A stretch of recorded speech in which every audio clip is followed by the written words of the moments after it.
अभी भी आप मल्लिकार्जुन के दर्शन करने जाते हो ना, तो आप जब लौटते हो तो आपके चेहरे पे मुस्कुराहट रहती है, because you feel somewhat better than other places. कोई बाहर से आदमी आता है ना, महाकाल के दर्शन करके जब वो निकलता है ना, उसके चेहरे पे एक अलग पॉजिटिविटी होती है। सोचता है मैं 500 किलोमीटर, 1000 किलोमीटर, 2000 किलोमीटर से आया और मुझे बहुत अच्छे से महाकाल के दर्शन हो गए। कई लोग कहते हैं महाराज आज तो इतने अच्छे से दर्शन हुए, आनंद आ गया, मन खुश हो गया, बड़ा अच्छा लग रहा है। हजारों किलोमीटर से आदमी आया, उसका सब श्रम परिश्रम पैसा सब सफल हो गया। तो ये पॉजिटिव एनर्जी के केंद्र बने हुए हैं, क्योंकि यहां पर ईश्वर के चरण पड़े हैं।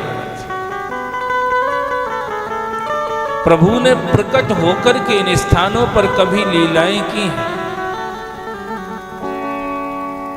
ये उज्जैन नगरी जिसमें भगवान महाकाल नित्य विराजमान हैं, विचरण करते रहते हैं, क्रीड़ा करते रहते हैं, खेलते रहते हैं। आप बताइए इस क्षेत्र में हमको आपको रहने को मिल रहा है, ये कोई साधारण भाग्य है क्या?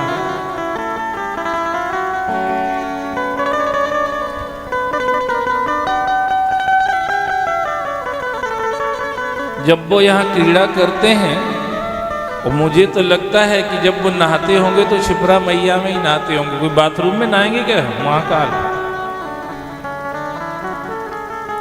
महाकाल भगवान क्षिप्रा मैया में नहाते हैं, और उन क्षिप्रा मैया में महाकाल के शरीर को स्पर्श जिस जल को मिल जाता है, आप हम कितने सौभाग्यशाली हैं। भले ही छठे चौमा से ही सही नहाते होंगे, पर उस जल का स्पर्श आपको भी मिलता है।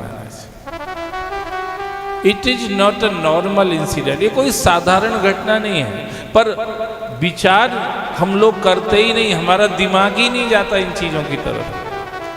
हम तो उसी गुणा भाग में लगे रहते हैं कि लाख के करोड़ बने, करोड़ के अरब बने, अरब के खरब बने, खरब के नील बने, नील के पदम बने, पदम के शंख बने, शंख के असंख्य बने। बस इसमें लगे रहते हैं। हम लोग अलग तरफ ही सोचते रहते हैं, डिफरेंट जोन में सोचते रहते हैं, लिमिटेड एरिया में हम लोग रहते हैं। ये ईश्वर का क्षेत्र अनलिमिटेड है। कभी इसमें आप अपनी बुद्धि को घुसाने की कोशिश कीजिए, बहुत ही आनंद का क्षेत्र है। शिवजी भगवान महाकाल क्षिप्रा मैया में नहाते हैं, तो उस जल में आप भी नहा सकते हैं। भगवान महाकाल का दर्शन करने के लिए 33 कोटि देवता नित्य आते हैं। उस मंदिर में आप भी जा सकते हैं।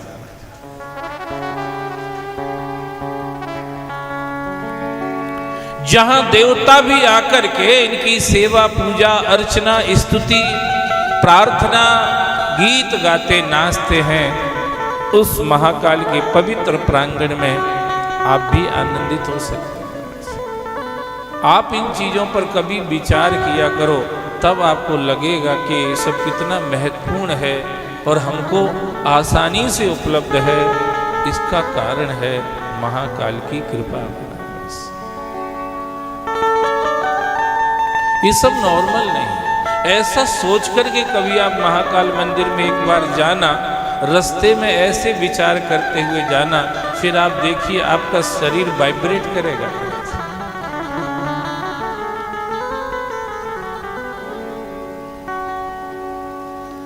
आपके शरीर में तरंगे उठने लग जाएंगे, आप भाव विभोर होने लग जाएंगे।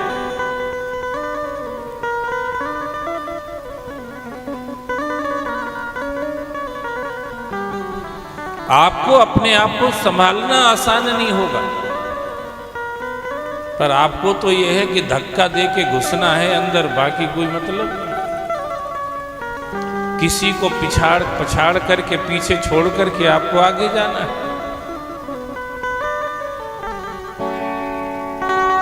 आपको तो वहां लाइन में 2-4 से लड़के आगे निकलना है, तो फिर बात कुछ अलग दिशा में चली जाएगी महाराज। आपको महाकाल के मंदिर में महाकाल तक पहुंचने में एक जो आनंद उमड़ना चाहिए था, आप उससे अलग हो जाएंगे। आप कभी ऐसे जाया करो जैसे हमें सिर्फ महाकाल का दर्शन करना है, और उसके लिए हम अपने आप को समेटते जाएंगे, सिकोड़ते जाएंगे, बचाते जाएंगे, धीरे धीरे चले जाएंगे। किसी से टकराएंगे नहीं, किसी से बकवास नहीं करेंगे, किसी को धक्का नहीं मारेंगे, किसी को पीछे करने की नहीं सोचेंगे। हम स्वाभाविक महाकाल का दर्शन करने जा रहे हैं। बस ऐसे कभी जाया करो, अकेले ही चले जाया करो, ज़्यादा अच्छा रहेगा।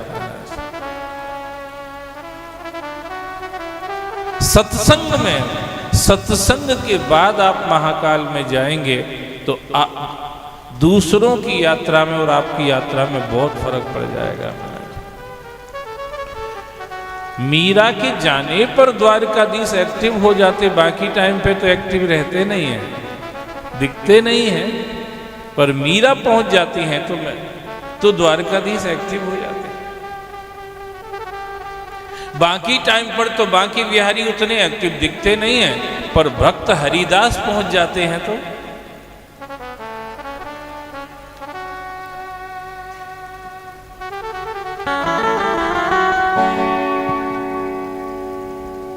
सूरदास पहुंच जाते हैं तो तुलसीदास जी पहुंच जाते हैं। तुलसीदास जी पहुंचे बांके बिहारी के मंदिर में, तुलसीदास जी ने प्रणाम नहीं किया। सब तो लगे लाइन में प्रणाम करने के लिए, यानी तुलसीदास जी ने प्रणाम ही नहीं किया। लोगों ने कहा बाबा आप इतने बड़े साधु हैं, महात्मा हैं, और आप ही प्रणाम नहीं कर रहे हैं। तो तुलसीदास जी ने कहा मैं राम भक्त हूं। क्या हूं? मैं राम भक्त हूं, मैं कृष्ण को कैसे प्रणाम कर सकता हूं? फिर बोले प्रणाम करूंगा ही नहीं, चाहे कुछ भी हो जाए, ये मेरी आन बान शान है, मैं राम को ही प्रणाम करूंगा, कृष्ण को नहीं करूंगा।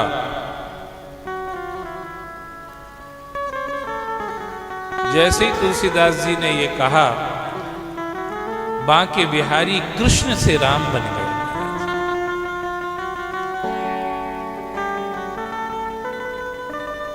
क्या बन गए? कित मुरली कित चंद्रिका, कित गोपियन को साथ, अपने जन के कारणे कृष्ण भय रघुनाथ। मुरली का पता नहीं कहां चली गई, फेंटा वेंटा जो भी थे पीतांबर पता नहीं कहां क्या चले गए। गोपियां घेर के खड़ी थी, गायब हो गई सब, किसी के अते पते ही नहीं। देखते क्या है, धनुष बाण लेके राम जी खड़े हैं बांके बिहारी की जगह। तब तुलसीदास जी महाराज ने प्रणाम किया। यूं लाखों लोग रोज जाते हैं, पर बांके बिहारी वैसे ही के वैसे ही बने रहते हैं। पर कोई प्रेमी पहुंच जाता है तो बांके बिहारी में भी क्रिया होने लग जाती है, स्पंदन होने लगता है, वाइब्रेशन होने लगते हैं। कुछ ऐसे बनकर के जाना चाहिए, ऐसे होकर के जाना चाहिए। ऐसे लोगों को ही दिखते हैं, ऐसे लोगों को ही मिलते हैं, ऐसे लोगों को ही उनका एहसास होता है, ऐसे लोग ही अनुभव कर पाते हैं कि यहां महाकाल है।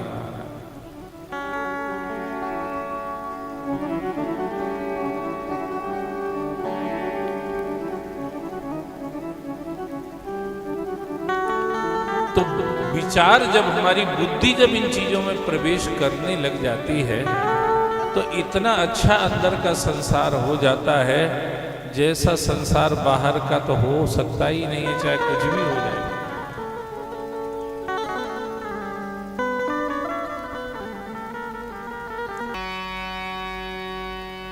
इधर स्वामी कार्तिकेय के हाथ से तारकासुर मारा गया,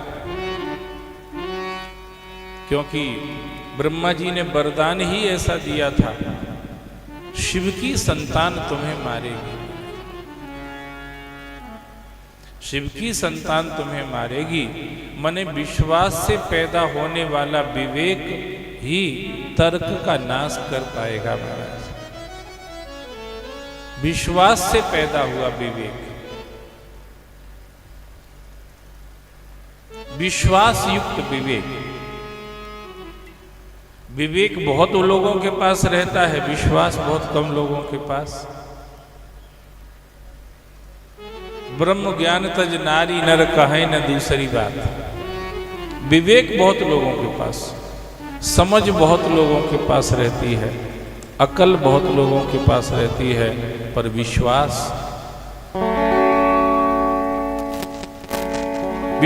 बहुत कम लोगों के पास रहता है। जिनको हम लोग भक्त कहते हैं ना, भक्त, ये विवेकी थे पर विवेकी से ज्यादा विश्वासी थे।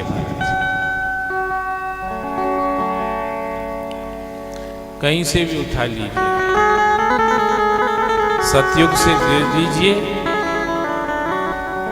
ध्रुव और प्रहलाद से ले लीजिए। ये बच्चे थे, कोई बहुत बड़ा विवेक इनके पास होगा वो नहीं, पर विश्वास बहुत तगड़ा था।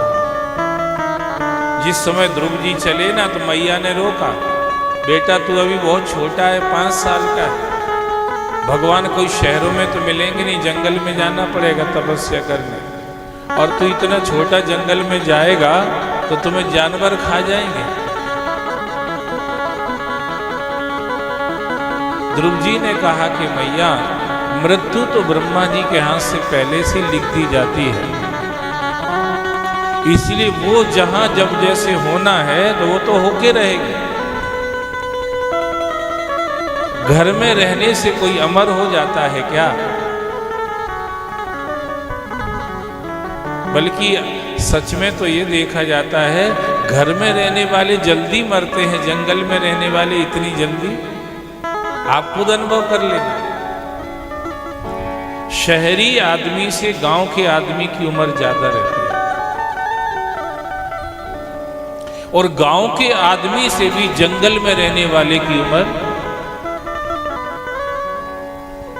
अब इसका मतलब ये नहीं कि तुम सब आज ही जंगल में चले जाना, मैं बता रहा हूं आपको। हाँ, नहीं तो पता चला कथा के बाद कोई घर ही नहीं पहुंचा था, घर वाले ढूंढते फिर रहे हैं, कहाँ गए थे? बोले क्षिप्रेश्वर धाम में गए थे, कथा सुनने गए थे, लौट के ही नहीं आए, पता नहीं कहाँ चले गए। सो फिर वो हमारी रिपोर्ट और डाल देंगे कि उनके यहाँ कथा सुनने गए थे, पता नहीं कहाँ चले गए। मैं तो कह दूंगा भैया, आज की कथा में स्पेशल टॉपिक तो यही था कि शहर से अच्छी जिंदगी गांव की है, और गांव से भी अच्छी जिंदगी जंगल की है महाराज। जंगल की जिंदगी मैंने बचपन में देखा है, एक बार वो रोटी बनाते हो, दाल रोटी, एक बार बस, एक बार ही प्रसाद पाते बस, और चेहरे पे इतना तेज, इतनी चमक, इतनी मस्ती, इतनी हस्ती के आनंद ही आनंद। और हम लोगों के कुकर और कढ़ाई दिन भर परेशान है बेचारे। कुकर से पूछो, कहता है यार कहाँ फंस गए, आके घर में ही बना रहता हूँ जब देखो। कढ़ाई से पूछो तो बेचारी परेशान है।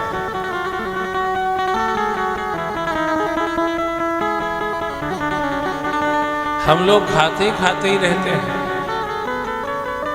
खाते रहते फिर भी जल्दी जाते रहते हैं, और वे बहुत कम खाते, एक बार प्रसाद पाते मस्त रहते हैं।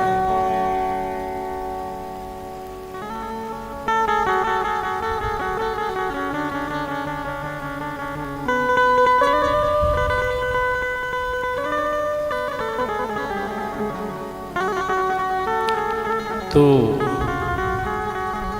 विश्वास युक्त जो विवेक है वो काम करता है। ध्रुव जी रुके नहीं, चले गए मैया को समझा करके। प्रहलाद माने नहीं, घर वालों की, पिता की बात माने नहीं प्रहलाद। भजन करते ही रहे। वो बहुत बड़ा विवेक था, ऐसी बात नहीं, पर इनका विश्वास बहुत बड़ा था।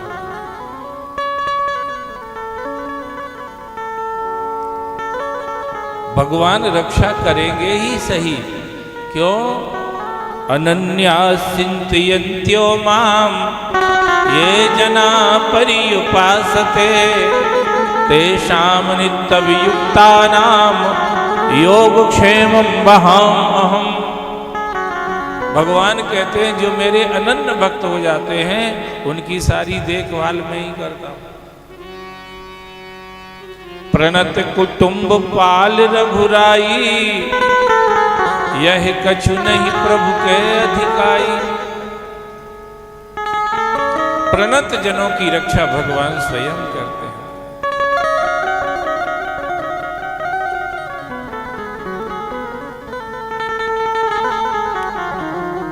तो स्वामी कार्तिकेय के हाथ से तारकासुर मारा गया। उसके 3 बेटे थे, तारकाक्ष, कमलाक्ष और विधुनमाली। उन्होंने जाकर के जंगल में तपस्या करी और ब्रह्मा जी ने प्रकट होकर उनको भी वरदान दे दिए। बोले जब तक शंकर जी तुम्हें नहीं मारेंगे तब तक तुम मरोगे ही नहीं महाराज। लो झंझट कर। अब तीनों बड़े खुश हुए कि शंकर जी तो अपने को मार सकते ही नहीं है, क्योंकि अपन शंकर जी के ही डायरेक्ट भगत है महाराज। अपन भगत ही शिव जी के हैं, तो शिव जी तो अपने को मारेंगे ही नहीं। झंझट ही खत्म हो गई महाराज। अब कभी नहीं मरेंगे, क्योंकि शिव जी मारेंगे। ऐसा वो तीनों ने मान लिया और दुनिया को मारने लगे 3 पुरों में बैठ करके।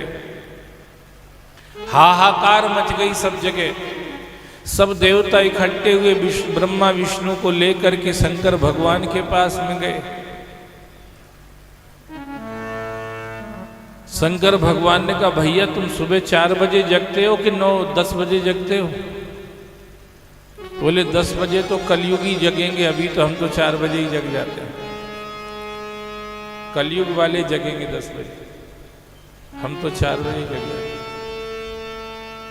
तो बोले 4 बजे जग जाते फिर भी तुम्हें आवाजें नहीं आती क्या? कौन सी आवाज? अरे बोले ये तीनों के गांव में से कैसे ओम नमः शिवाय की आवाज आती रहती है। जैसे वो ओमकारा हर हर महादेव बम बम भोले की आवाज आती रहती है। अब बताओ यार विष्णु मैं इनको कैसे मार सकता हूं? जो मेरे ही भजन में डूबे हुए हैं इनको मैं कैसे मार सकता हूं? विष्णु भगवान ने कहा तो बाकी दुनिया आपकी नहीं है क्या? बोले है तो सभी हमारी, तो बाकी को मर जाने दें क्या? क्योंकि अगर ये 3 जिंदा रहेंगे तो फिर 3 लोक में कोई नहीं बचेगा। अब आप बताओ क्या करना है? बोले अब मैं भी यार मजबूरी में फंसा हुआ हूं, क्योंकि अब ये भजन करते तो मैं इनको कैसे मारूं? विष्णु भगवान ने कहा भजन के नाम पर बाकी सब छूट है क्या? बोलो शंकर भगवान की। बोले नहीं ऐसा तो नहीं है, पर अब क्या करें? तो बोले ऐसे भजन को बंद करवा देना चाहिए। जो भजन के नाम पर दुनिया का नुकसान करे, जो भजन के नाम पर दूसरों को सताए।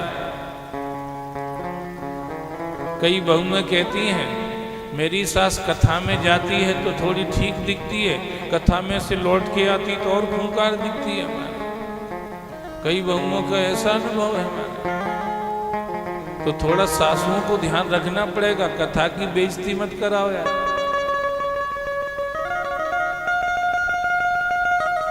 खूंखार अगर तुमने बनने की ठान ही ली है तो कथा के पहले खूंखार बनी रहा करो बहू के सामने। कथा में से लौट के जाया करो तो फिर थोड़ी सौम्य बन जाया करो, थोड़ी प्रेमी बन जाया करो, अच्छी बन जाया करो, तो थोड़ी हमारी भी इज्जत बची रहेगी।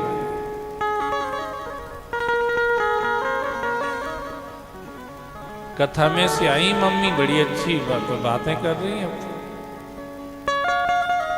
हमारी सासू से तो अच्छा पूरे मोहल्ले में कोई की सासू नहीं है। क्यों नहीं है? कथा में जाती है। कुछ इस तरह की जिम्मेदारियां आपको संभालना पड़ेंगी महाराज।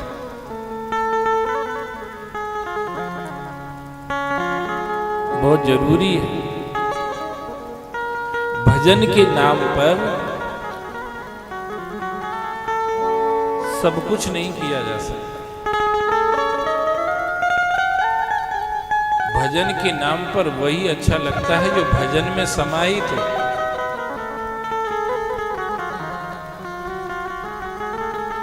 जो भजन में समाहित नहीं है, वो भजन के नाम पर किया जाएगा तो वो भजन में कलंक बन जाएगा। जो भजन में समाहित है वो भजन के नाम पर किया जाए तो बात अलग है। शंकर भगवान ने कहा, यार विष्णु तुम ही कोई रास्ता निकालो। विष्णु भगवान ने कहा, मैं उनकी भक्ति बंद करा देता हूं।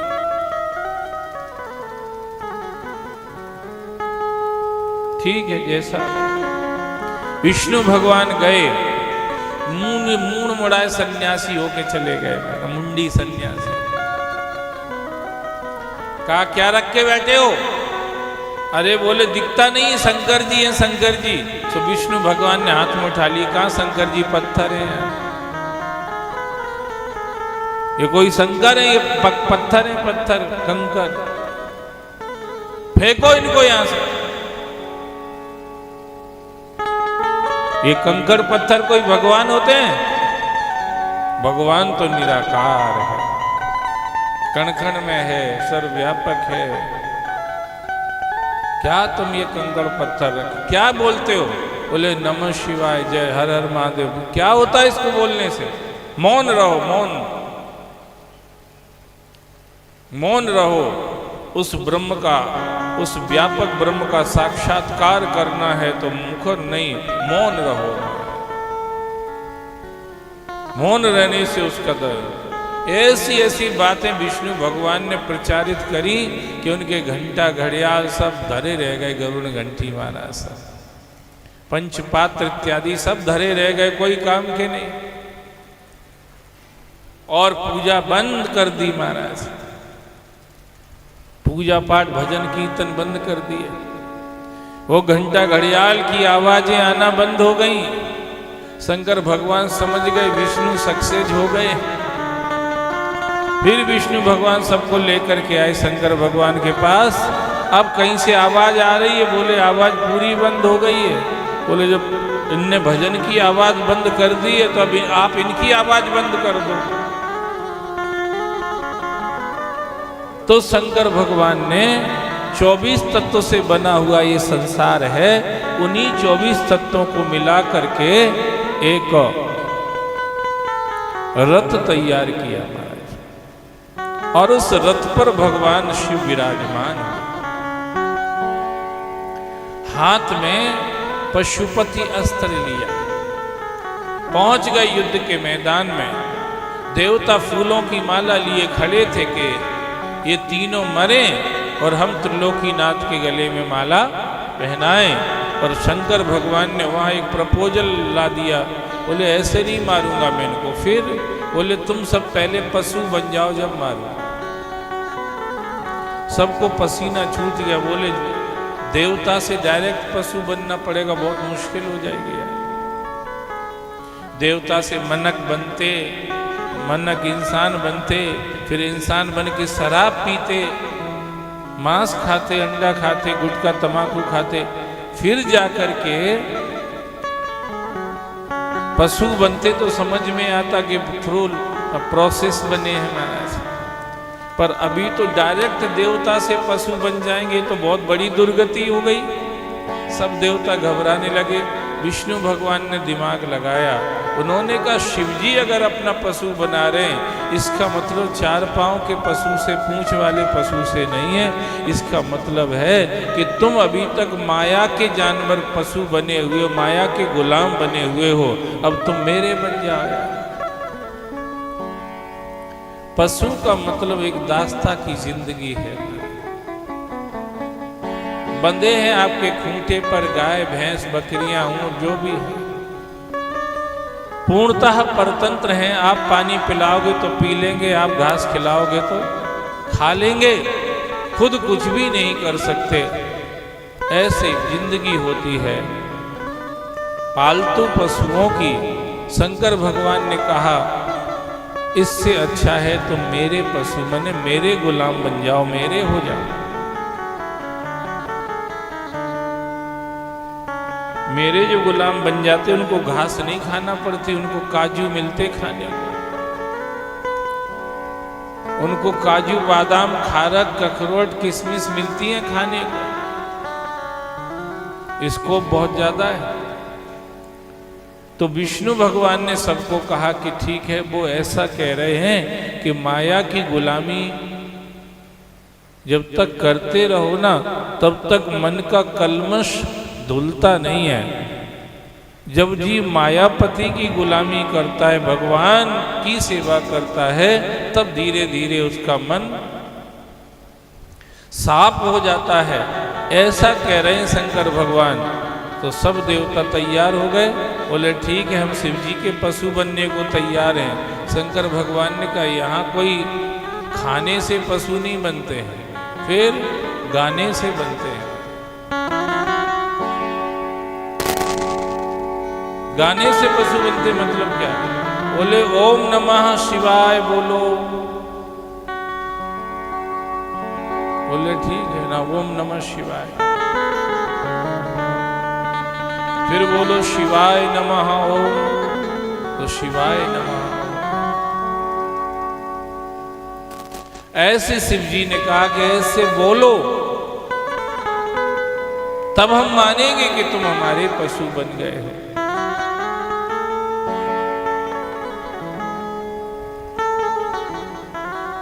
ब्रह्मा और विष्णु इत्यादि सब देवता ऐसे बोलने लगे तो शंकर भगवान प्रसन्न हो गए। शंकर भगवान ने सोचा कि अब तो इस त्रिपुर का नाश करना ही पड़ेगा। युद्ध के मैदान में गए, पशुपति अस्त्र निकाला, धनुष पर बाण चढ़ाया, संधान करने लगे तो अंगूठे में खुजली मचने लगी। शंकर भगवान ने सोचा कि ये विघ्न क्यों आ रहा है। आकाशवाणी हुई, आपने गणेश जी का स्मरण पूजन नहीं किया है, इसलिए गणेश जी विघ्न करता भी हैं और विघ्न हरता भी वही है। तो विघ्न करते किसके लिए हैं? जो गलत काम करते हैं उनके रास्ते में विघ्न खड़े करते हैं। गलत तरीके से काम करते हैं उनके रास्ते में विघ्न खड़े करते हैं। ईश्वरीय शक्ति को नजरअंदाज करके काम करते हैं उनके रास्ते में विघ्न खड़े करते हैं। और जो नेक नियत से ईश्वर को प्रणाम करके पवित्र भाव से किसी के शुभ मंगल कल्याण के लिए कार्य करते हैं तो भगवान गणेश उनके विघ्न खत्म करते हैं। काम दोनों उनके माध्यम से ही होना है, इसलिए उनका पहले पूजन करो। तब शंकर भगवान ने भद्रकाली को बुला करके गणेश भगवान का पूजन करवा दिया। जैसे पूजन हुआ विघ्न दूर हो गया और शंकर भगवान के अंगूठे की खुजली बंद हुई और अभिजीत मुहूर्त था। उसी समय उन्होंने धनुष पर बाण चढ़ाया और तीनों पुरों को राख कर दिया। अभिजीत मुहूर्त बड़ा अच्छा मुहूर्त माना जाता है इसी कार्य के लिए। इनको पता था तीनों को असुरों को कि अभिजीत मुहूर्त में मरेंगे तो भी कल्याण हो जाएगा महाराज। कुछ मुहूर्त कुछ योग ऐसे होते हैं जिनमें मृत्यु भी कल्याण करने वाली हो जाती है। अभिजीत मुहूर्त में मरेंगे, सर्वार्थ सिद्धि योग में मरेंगे, त्रिपुष्कर योग में मरेंगे, पुष्कर योग में मरेंगे तो क्या होगा? कल्याण होना है।